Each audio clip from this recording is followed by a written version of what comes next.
Salutations à tous, moi c'est Rigen. Je vous lis une méditation de Pasteur Claudie intitulée Par tes paroles. En vérité, je vous l'ai dit, tout ce que vous lierez sur la terre sera lié au ciel, et tout ce que vous délierez sur la terre sera délié au ciel. Nous sommes souvent loin d'imaginer les pouvoirs de nos paroles. Bien sûr, Jésus s'adresse à ses proches disciples et il ne précise pas spécialement que lier et délier c'est fait par la parole, mais je pourrais vous donner une suite de versets qui peuvent s'y assimiler. Proverbe 18, 21 nous dit par exemple que la mort et la vie sont au pouvoir de la langue.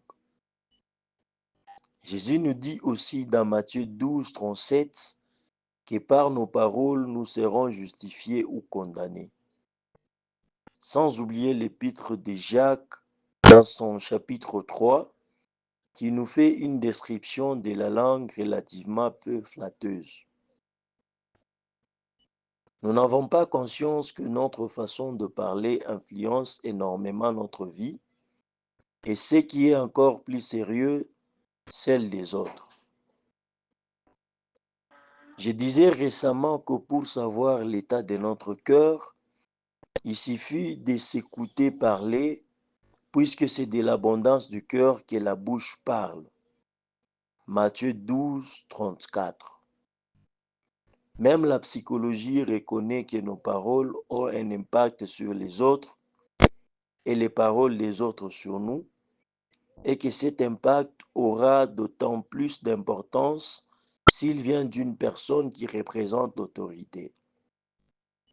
Parents, enseignants, leaders d'église, prenons conscience que nous pouvons lier ou délier nos auditeurs, les détruire ou les construire moralement, les culpabiliser ou les consoler en fonction de comment nous leur parlons.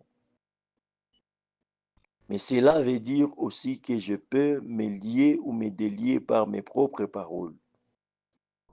Je peux, en confessant la parole de Dieu sur moi, délier la bénédiction dans les ciels.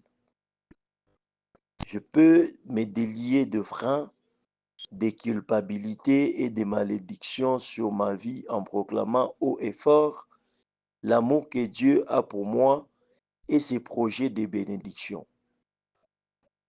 Évidemment, d'autres peuvent m'aider dans cette démarche, mais cette vérité devrait nous rendre libres. Bonne réflexion, Pasteur Claudie.